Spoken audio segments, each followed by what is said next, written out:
الحمد لله نحمده ونستعينه ونستغفره ونؤمن به ونتوكل عليه ونعوذ بالله من شرور أنفسنا ومن سيئات أعمالنا من يهده الله فلا مضل له ومن يضلله فلا هادي له ونشهد أن لا إله إلا الله وحده لا شريك له ونشهد أن سيدنا ومولانا محمدا عبده ورسوله صلى الله تعالى عليه وعلى آله وأصحابه وبارك وسلم تسليما كثيرا كثيرا. أما بعد فقد قال الله تعالى في القرآن المجيد والفرقان الحميد: فأعوذ بالله من الشيطان الرجيم بسم الله الرحمن الرحيم. إن عدة الشهور عند الله 12 شهرا في كتاب الله يوم خلق السماوات والأرض منها 4 حرم ذلك الدين القيم. وقال النبي صلى الله عليه وسلم: نعمتان مغبون فيهما كثير من الناس الصحة والفراغ، أو كما قال عليه الصلاة والسلام. محترم حضرات، سامعین کرام، بزرگوں اور دوستوں، وقت اللہ رب العزت کی بہت بڑی نعمت ہے۔ قرآن مجید میں اللہ تبارک و تعالی نے بے شمار چیزوں کی قسم کھائی ہے، سب سے زیادہ اللہ رب العزت نے وقت کی قسم کھائی ہے۔ مختلف اوقات کی، صبح کی، شام کی، چاشت کے وقت کی، رات کی اللہ رب العزت نے قسم کھائی۔ اللہ نے زمانے کی قسم کھائی اور پوری ایک سورت اس کے نام پر سورہ عصر کو نازل فرمایا۔ اس سے وقت کی اہمیت کا پتہ چلتا ہے۔ ایک محاورہ مشہور ہے: الوقت اثمن من الذهب، کہ وقت سونے سے زیادہ قیمتی ہے۔ کہ انسان کا دنیا کے اندر بڑے سے بڑا نقصان ہو جائے، مال و دولت تباہ و برباد ہو جائے، ان سب چیزوں کو دوبارہ حاصل کر لینا ممکن ہے محنت کے ذریعے، کوشش کے ذریعے، لیکن انسان کی زندگی کا ایک لمحہ، ایک سیکنڈ، ایک منٹ جو گزر گیا، دنیا کی ساری دولت دے کر اس وقت کو واپس حاصل نہیں کیا جا سکتا۔ وقت کی اسی اہمیت کی وجہ سے اللہ کے رسول صلی اللہ علیہ وسلم نے ارشاد فرمایا کہ انسان کے قدم قیامت کے دن اس وقت تک ہل نہ سکیں گے جب تک کہ وہ 5 چیزوں کے سوالوں کا جواب نہ دے دے، جس میں سے ایک سوال یہ ہوگا: عن عمرہ فیما افناہ، کہ اپنی زندگی کو کہاں پر خرچ کیا، وعن شبابہ فیما ابلاہ، اور اس کی جوانی کے بارے میں سوال ہوگا کہ اس جوانی کو کہاں پر خرچ کیا، کس طرح زندگی گزارا۔ اسی طرح اللہ کے رسول صلی اللہ علیہ وسلم نے ارشاد فرمایا کہ 5 چیزوں کو 5 چیزوں سے پہلے غنیمت سمجھو۔ اس کے اندر یہ بات بیان فرمائی کہ اپنی زندگی کو غنیمت سمجھو موت کے آنے سے پہلے، اور اپنی جوانی کو غنیمت سمجھو بڑھاپے کے آنے سے پہلے، اور اپنی صحت کو غنیمت سمجھو بیماری کے آنے سے پہلے، اور فرصت کو غنیمت سمجھو مشغولی کے آنے سے پہلے۔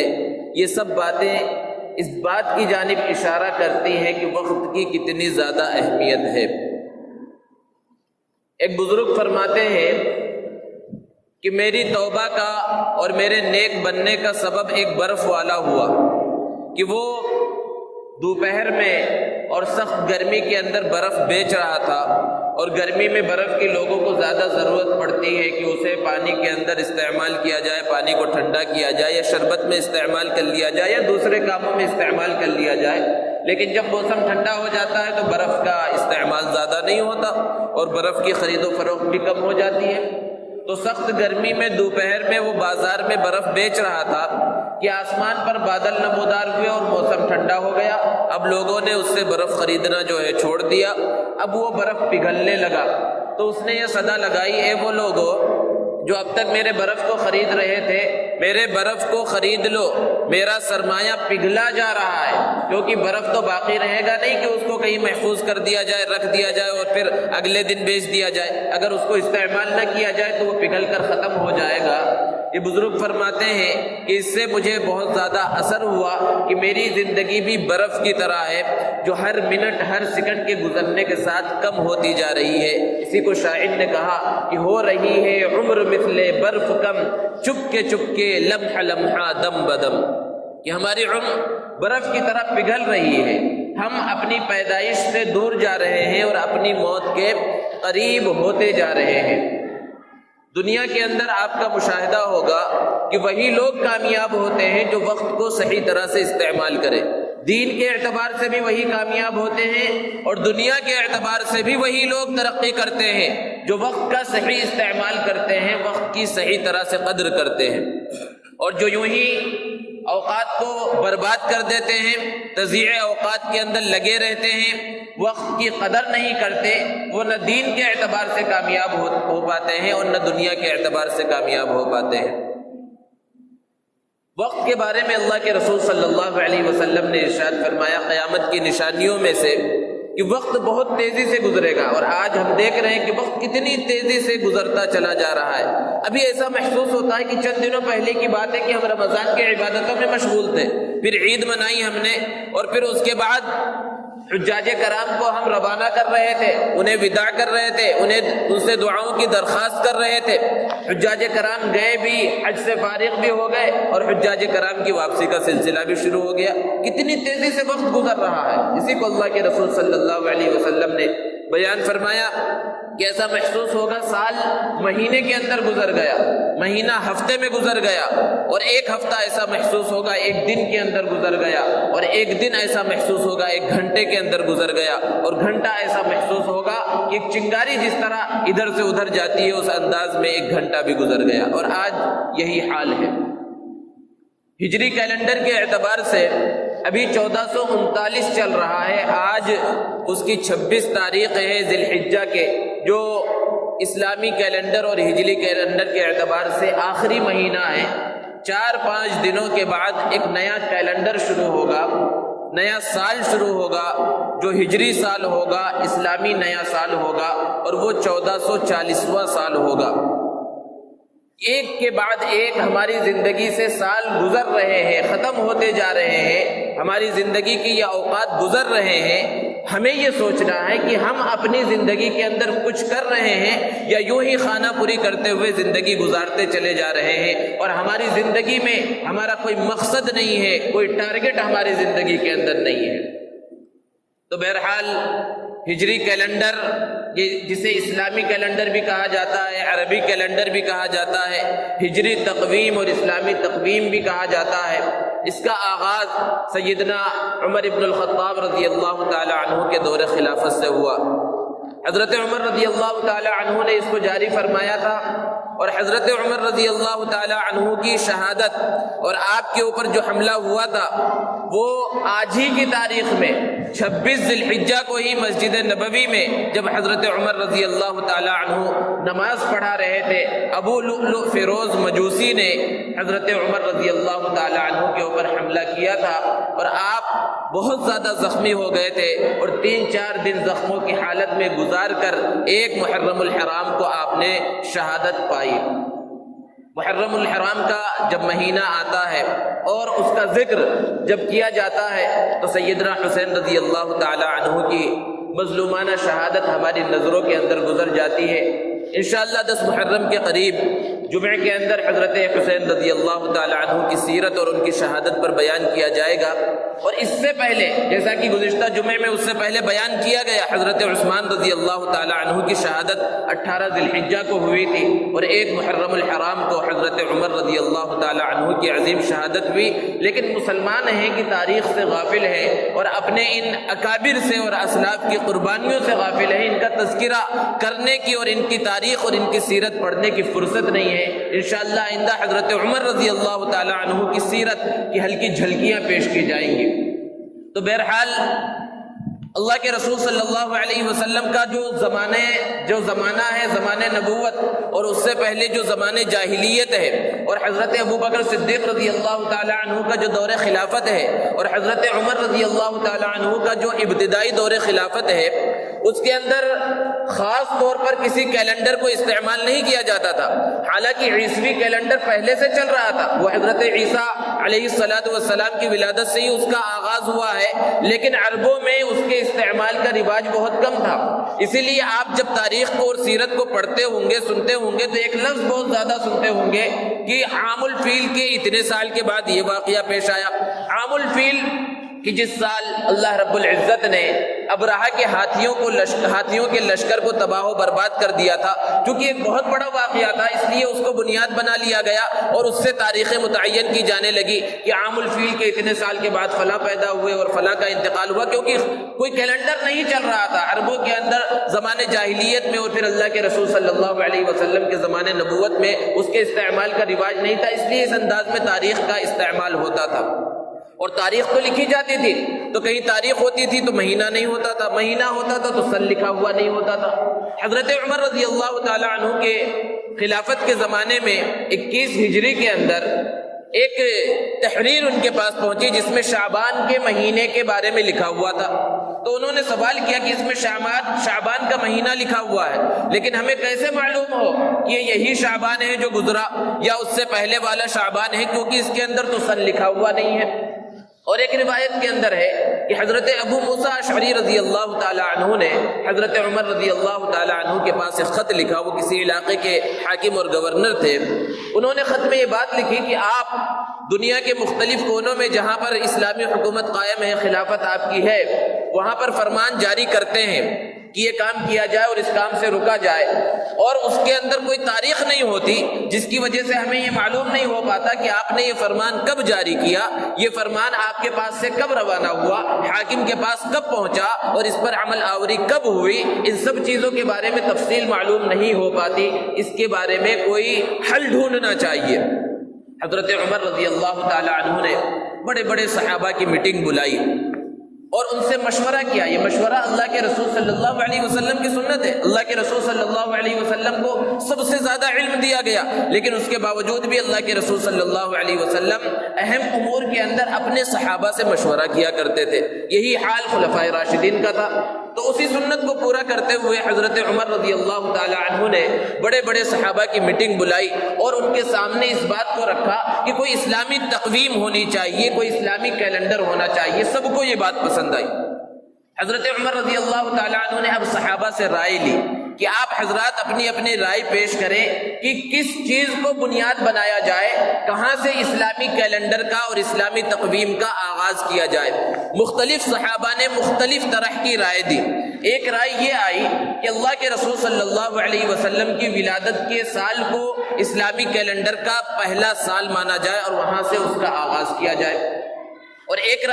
رائے یہ آئی کہ اللہ کے رسول صلی اللہ علیہ وسلم کو جس سال نبوت عطا کی گئی اس سال سے اسلامی کیلنڈر کا آغاز کیا جائے۔ اور ایک رائے یہ آئی کہ جس سال اللہ کے رسول صلی اللہ علیہ وسلم دنیا سے پردہ فرما گئے اس سال کو اسلامی کیلنڈر کا پہلا سال مانا جائے۔ اور چوتھی رائے یہ آئی کہ جس سال اللہ کے رسول صلی اللہ علیہ وسلم نے مکہ المکرمہ سے مدینہ المنورہ کی طرف ہجرت فرمائی اس سال کو اسلامی کیلنڈر کی بنیاد بنایا جائے اور وہاں سے اسلامی تقویم کا آغاز کیا جائے۔ حضرت عمر رضی اللہ تعالی عنہ نے پہلی تین جو رائے تھی اس کو رد کیا اور اس کی وجہ بیان کی کہ اللہ کے رسول صلی اللہ علیہ وسلم کی ولادت کے سال کو اسلامی کیلنڈر کی بنیاد بنانا اس اعتبار سے مناسب نہیں کیونکہ اس میں عیسائیوں کے ساتھ مشابہت ہے کہ عیسوی کیلنڈر اور انگلش کیلنڈر جو چلتا ہے وہ حضرت عیسیٰ علیہ السلام کی ولادت سے چلتا ہے۔ اور جہاں تک نبوت کی باتیں ہیں تو اس کی تاریخوں کے اندر اختلاف ہے کہ کس متعینہ تاریخ کو اللہ کے رسول صلی اللہ علیہ وسلم کو نبوت عطا کی گئی تھی۔ اور جہاں تک وفات کا معاملہ ہے تو اللہ کے رسول صلی اللہ علیہ وسلم کا دنیا سے پردہ فرما جانا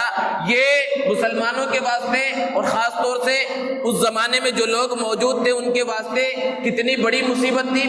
بڑے بڑے صحابہ پریشان ہو گئے، یہاں تک کہ حضرت عمر رضی اللہ تعالی عنہ جیسے مضبوط اعصاب والے انسان بھی اپنے ہوش و حواس کے اوپر قابو نہ رکھ سکے۔ یہ اللہ کے رسول صلی اللہ علیہ وسلم کا دنیا سے پردہ فرما جانا ایک بہت بڑا حادثہ تھا، اس کو بنیاد بنانا مناسب نہیں ہے۔ حضرت علی رضی اللہ تعالی عنہ کے مشورے سے حضرت عمر رضی اللہ تعالی عنہ نے ہجرت کے سال کو اسلامی کیلنڈر کی بنیاد بنایا کہ جس سال اللہ کے رسول صلی اللہ علیہ وسلم نے مکۃ المکرمہ سے مدینۃ المنورہ کی طرف ہجرت فرمائی، اس سال کو اسلامی کیلنڈر کا پہلا سال مانا جائے۔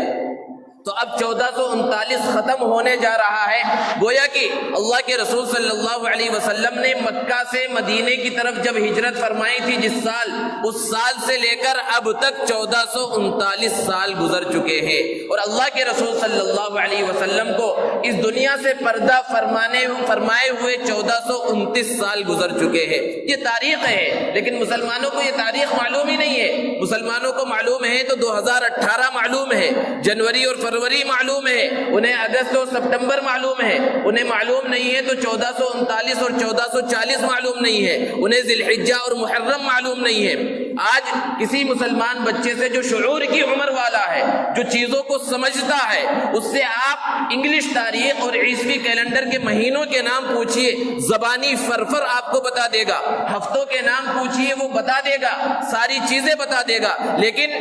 اسلامی کیلنڈر کے بارے میں پوچھئے، اسلامی مہینوں کے نام، ہجری مہینوں کے نام پوچھئے تو اسے تو یہ بھی پتا نہیں ہوگا کہ اسلامی کیلنڈر بھی کوئی چیز ہوتی ہے، ہجری کیلنڈر بھی کوئی چیز ہوتی ہے، اور مہینوں کے نام بھی کوئی چیز ہوتے ہیں۔ مسلمانوں کو چند مہینوں کے نام معلوم ہیں، اور وہ معلوم بھی اپنی ضرورت کی وجہ سے۔ رمضان کا نام معلوم ہے کیونکہ عبادت کرنا ہے، اس کے بعد محرم کا نام معلوم ہے کیونکہ محرم میں شادیاں نہیں کرنی ہے، سوگ منانا ہے وغیرہ، اور اسی طرح سفر کا نام معلوم ہے کیونکہ اس مہینے کو منحوس سمجھا جاتا ہے۔ باقی مہینے جمادی الاول اور جمادی الثانی اور دوسری چیزوں سے چونکہ خاص ہمارا تعلق ہے نہیں، اس لیے ان چیزوں کے نہ نام معلوم ہے اور کون سے نمبر پر کون سا مہینہ آتا ہے وہ مہینے بھی نہیں معلوم ہے۔ بچے تو چھوڑیے، بہت سے بڑے حضرات ایسے ہیں کہ مستقل ترتیب کے ساتھ اسلامی کیلنڈر اور اسلامی مہینوں کے 12 مہینوں کے نام انہیں معلوم نہیں۔ یہ افسوس کی بات ہے۔ حالانکہ اسلامی کیلنڈر مسلمانوں کا شعار ہے، اسلامی شعار ہے۔ علماء نے بیان فرمایا اس کا استعمال کرنا فرض کفایہ ہے۔ اس کا یہ مطلب نہیں کہ جو عیسوی کیلنڈر ہے اور انگلش کیلنڈر ہے مسلمانوں کے لیے اس کا استعمال جائز نہیں۔ اپنی روزمرہ کی اور کاروباری زندگی میں اور دوسری چیزوں میں اس کو استعمال کر سکتے، اس کا استعمال کرنا جائز ہے، لیکن ساتھ ہی ساتھ ہجری کیلنڈر کو بھی استعمال کیا جائے، اسلامی تقویم کو بھی استعمال کیا جائے، عربی تاریخ بھی ہمیں معلوم ہونی چاہیے۔ اگر سارے کے سارے لوگ اسلامی کیلنڈر کا استعمال چھوڑ دیں اور لوگوں کو پتہ ہی نہ ہو کون سی تاریخ ہے، کون سا مہینہ ہے، تو ایک دو نہیں سارے کے سارے مسلمان گنہگار ہوں گے۔ یہ مطلب ہے فرض کفایہ کا۔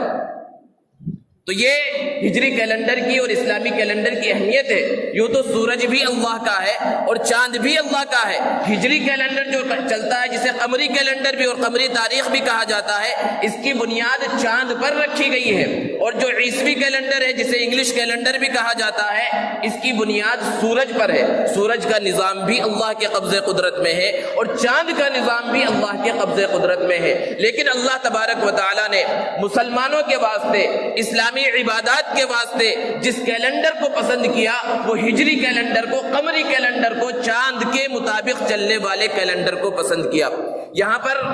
یہ بات ذہن میں آ سکتی ہے کہ سورج بھی جب اللہ کا ہے، سورج کا نظام بھی اللہ کے قبضے قدرت میں ہے، اللہ کے حکم سے وہ چل رہا ہے، تو سورج کے مطابق چلنے والا جو کیلنڈر ہے عیسوی کیلنڈر، اس کو اسلامی عبادات کے واسطے کیوں متعین نہیں کیا گیا؟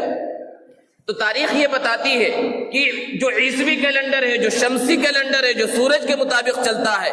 جب سے اس کا آغاز ہوا ہے اس وقت سے لے کر اب تک بے شمار مرتبہ اس کے اندر تبدیلی ہو چکی ہے۔ یہ ایسا نہیں ہے کہ ایک بار متعین کر دیا گیا اور ہمیشہ چل رہا ہے، جبکہ قمری کیلنڈر جس طرح اس کا آغاز حضرت عمر رضی اللہ تعالی عنہ کے دور خلافت میں ہوا تھا، اس وقت سے لے کر اب تک اس کے اندر کوئی تبدیلی نہیں ہوئی اور قیامت تک انشاءاللہ کوئی تبدیلی نہیں ہوگی، کیونکہ یہ فطرت کے مطابق چل رہا ہے۔ اسی طرح اسلام عدل اور مساوات کا مذہب ہے۔ اسلام چاہتا ہے کہ سارے لوگوں کے ساتھ انصاف ہو، سارے لوگ برابری کے ساتھ زندگی گزاریں۔ اگر سورج کے کیلنڈر کو اسلامی عبادات کی بنیاد بنا دیا جاتا تو پھر عدل اور مساوات نہ ہو پاتا۔ جغرافیے کا جو تھوڑا سا بھی علم رکھتا ہے وہ شخص جانتا ہے کہ پوری دنیا کا حال کیسا ہے کہ جیسے کہ دسمبر اور جنوری کا مہینہ چل رہا ہو تو ہندوستان اور اڑوس پڑوس میں جتنے ممالک ہیں یہاں پر سخت سردی کا زمانہ ہوتا ہے اور دن چھوٹا ہوتا ہے، راتیں بڑی ہوتی ہیں، جبکہ انہی ایام کے اندر دنیا کے دوسرے کونے کے جو علاقے ہیں وہاں پر سخت ترین گرمی ہوتی ہے، رات بالکل جو ہے چھوٹی ہوتی ہے اور دن بہت بڑا ہوتا ہے۔ تو اگر بالفرض رمضان کا مہینہ جس مہینے میں اللہ نے روزے کو فرض کیا تو وہ روزے رمضان کے اندر فرض نہ کر کے کسی عیسوی کیلنڈر کے اعتبار سے دسمبر اور جنوری کے اندر اگر فرض کر دیے جاتے تو ہندوستان میں رہنے والے اور اڑوس پڑوس میں رہنے والے سارے لوگ ہمیشہ کے واسطے آسانی میں رہتے، کیونکہ یہ بات ہم جانتے ہیں کہ عیسوی کیلنڈر کے اعتبار سے جو مہینے آتے ہیں جنوری فروری وغیرہ وہ ہمیشہ ایک ہی موسم میں آتے ہیں۔ جو مہینہ گرمی میں آتا ہے وہ گرمی میں ہی آتا ہے، جو سردی میں آتا ہے وہ سردی میں ہی آتا ہے، جو بارش کے موسم میں آتا ہے وہ بارش کے موسم میں ہی آتا ہے، تبدیلی نہیں ہوتی۔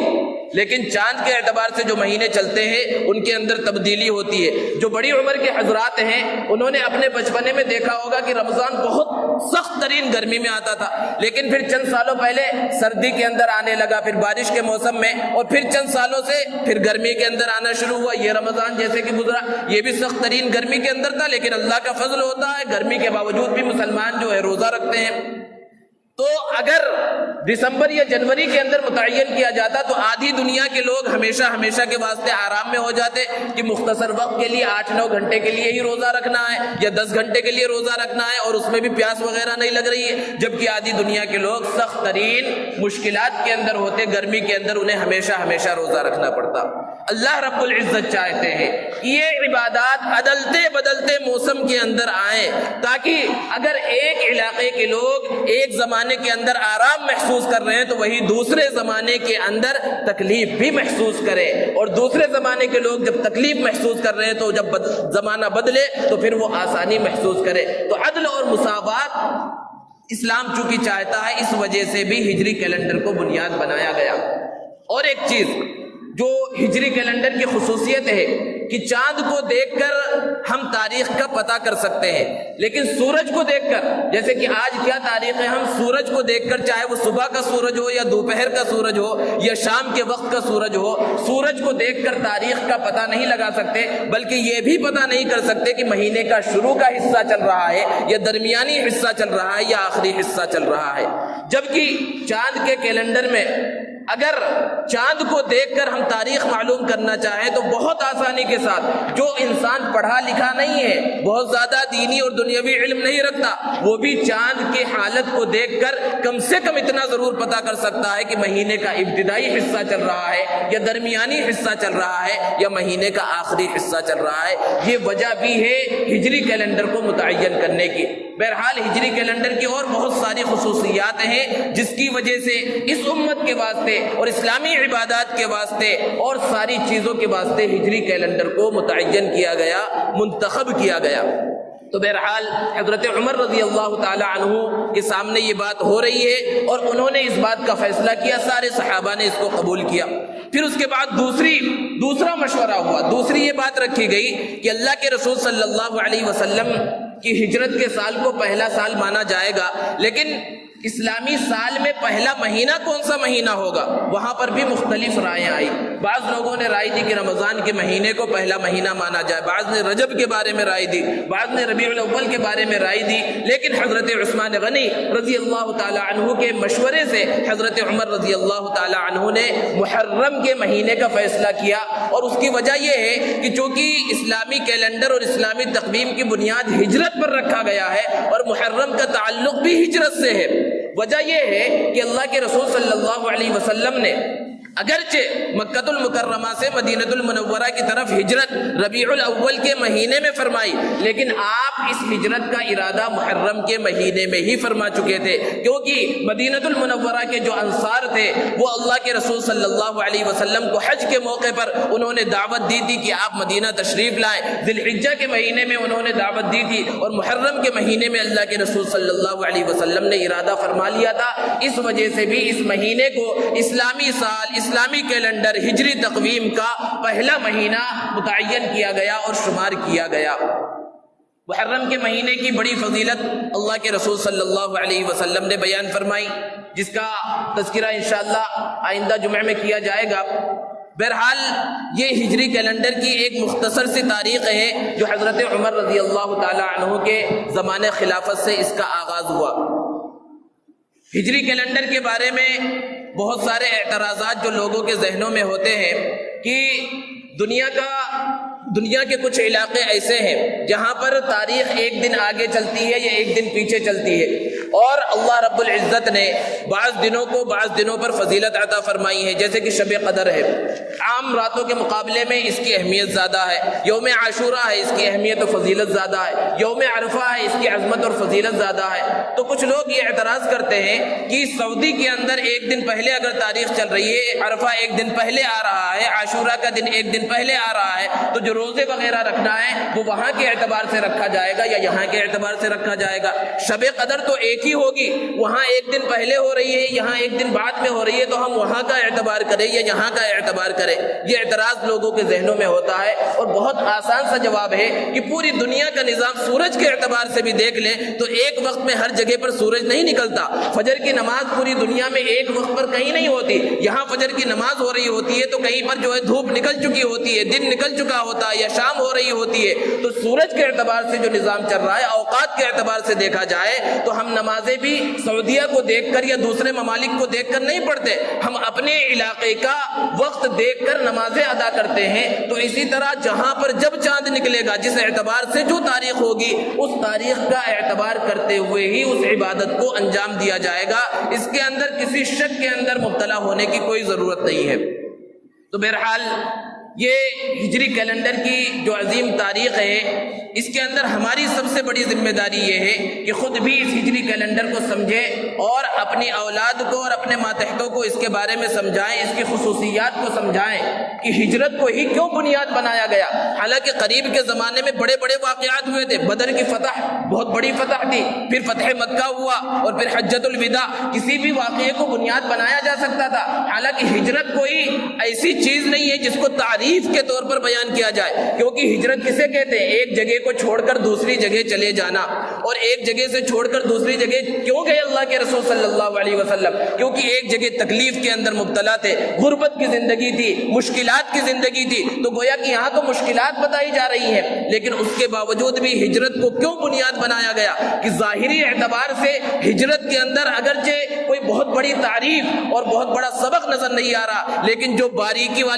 باریکی نظر رکھتے ہیں وہ سمجھ سکتے ہیں کہ ہجرت ہی ایک ایسی چیز تھی جس سے اسلام کو عروج نصیب ہوا۔ اللہ کے رسول صلی اللہ علیہ وسلم نے جب مکہ سے مدینہ المنورہ کی طرف ہجرت فرمائی تو اس کے بعد اسلام پھلنا اور پھیلنا شروع ہوا۔ مکہ المکرمہ کے جو لوگ تھے جو اللہ کے رسول صلی اللہ علیہ وسلم کو اور صحابہ کو تکلیفیں پہنچا رہے تھے، ان سے کچھ امن و امان ملا تو اللہ کے رسول صلی اللہ علیہ وسلم نے دنیا بھر کے فرما رواؤں کے پاس خطوط جاری کیے، اسلام کی دعوت کے خطوط جاری کیے، اور بہت سے لوگ اللہ کے رسول صلی اللہ علیہ وسلم کے پاس آئے بھی اور انہوں نے اسلام قبول کیا۔ اسلام کا پیغام ہجرت کے بعد ہی پوری دنیا کے اندر پھیلا۔ تو ہجرت کو بنیاد بنایا گیا۔ ہجرت سے ہمیں کیا سبق ملتا ہے، اس سبق کو لینے کی ضرورت ہے۔ ہجری کیلنڈر جو شروع کیا گیا اور اس کو جو بنیاد بنایا گیا، اس سے بھی ہمیں سبق لینے کی ضرورت ہے۔ سب سے پہلا سبق کہ آج جو ہمارے ملک کی حالات ہے اور پوری دنیا کی حالات ہے کہ مسلمان مشکلات کے اندر ہے، انہیں طرح طرح سے ستایا جا رہا ہے، لیکن اللہ کے رسول صلی اللہ علیہ وسلم کی سیرت کا ہم مطالعہ کریں تو پتہ چلے گا اللہ کے رسول صلی اللہ علیہ وسلم اور صحابہ کو مکہ میں کس طرح ستایا گیا، آپ کو جس طرح ستایا گیا آج مسلمانوں کو اس طرح ستایا نہیں جا رہا ہے۔ اللہ کے رسول صلی اللہ علیہ وسلم کے اوپر جو تکلیفیں، جو پریشانیاں تھیں وہ بہت زیادہ تھیں، اس کے مقابلے میں آج مسلمانوں کے اوپر جو تکلیفیں اور پریشانیاں ہیں کچھ بھی نہیں ہے۔ تو انسان اس بات کا پختہ ارادہ کرے کہ اگر ہم حق پر ہیں، ہمارا راستہ صحیح ہے، ہمارا مقصد صحیح ہے، تو ہمیں صبر اور استقامت کے ساتھ زندگی گزارنا ہے، جس طرح صبر اللہ کے رسول صلی اللہ علیہ وسلم نے کیا، صحابہ کرام نے کیا، کہ حق کے آگے چاہے جیسی مشکلات آ جائیں، پریشانیاں آ جائیں، وہاں پر ہتھیار نہیں ڈالنے ہیں، ثابت قدم رہنا ہے، صبر کے ساتھ، استقامت کے ساتھ آگے بڑھنا ہے۔ اور دوسری چیز، دوسرا بڑا سبق اللہ کے رسول صلی اللہ علیہ وسلم کے ہجرت کے واقعے سے جو ہمیں ملتا ہے کہ آپ مکہ سے جب مدینہ پہنچے، سب سے پہلا کام مسجد نبوی کی تعمیر کے بعد تھا انصار اور مہاجرین کے درمیان بھائی چارہ اور اخوت قائم کرنا۔ یہ ہمیں سبق دیتا ہے کہ مسلمانوں کے درمیان ملک کے اور پوری دنیا کے حالات کو سامنے رکھتے ہوئے اتحاد کی سخت ضرورت ہے، بھائی چارے کی ضرورت ہے، مسلکوں کی بنیاد پر نہیں، کلمے کی بنیاد پر مسلمانوں کے اندر اتحاد ہونا چاہیے۔ یہ بڑا سبق ہمیں ہجرت کے واقعے سے ملتا ہے، جس کے اوپر اسلامی کیلنڈر اور اسلامی تقویم کی بنیاد رکھی گئی ہے۔ دوستو، جب بھی نیا سال آتا ہے تو وہاں پر ایسا نہیں کہ نیا سال آیا جیسے کہ جنوری جب آتا ہے تو ہنسی خوشی اور وہاں پر پتہ نہیں کیسے کیسے خرافات ہوتے ہیں، لیکن وقت جیسے جیسے گزر رہا ہے، جیسا کہ ابھی وقت کی اہمیت کے بارے میں بات گزری، تو انسان کو اپنا محاسبہ کرنا چاہیے۔ اللہ کے رسول صلی اللہ علیہ وسلم نے ارشاد فرمایا ہے، موتوا قبل ان تموتوا وحاسبوا قبل ان تحاسبوا، کہ مرنے سے پہلے مر جاؤ۔ اس کا کیا مطلب ہے کہ موت کے آنے سے پہلے اپنے موت کی تیاری کر لو اور اپنا محاسبہ کر لو قبل اس کے کہ تمہارا حساب لیا جائے۔ قیامت کے دن سب کا حساب لیا جائے گا، تو ہمیں اپنا محاسبہ کرنا ہے۔ محاسبہ کس بات کا؟ کہ یہ جو 1439 گزرا، یہ پورا سال، اسلامی سال گزرا، اس سال میں ہم نے کچھ اچھے کام کیے یا نہیں کیے، ہم نے کس انداز میں اپنی زندگی کو گزارا۔ اگر اچھے کام کیے ہیں اللہ کا شکر ادا کرنا چاہیے، اور اگر غلط کام کیے ہیں اللہ سے توبہ اور استغفار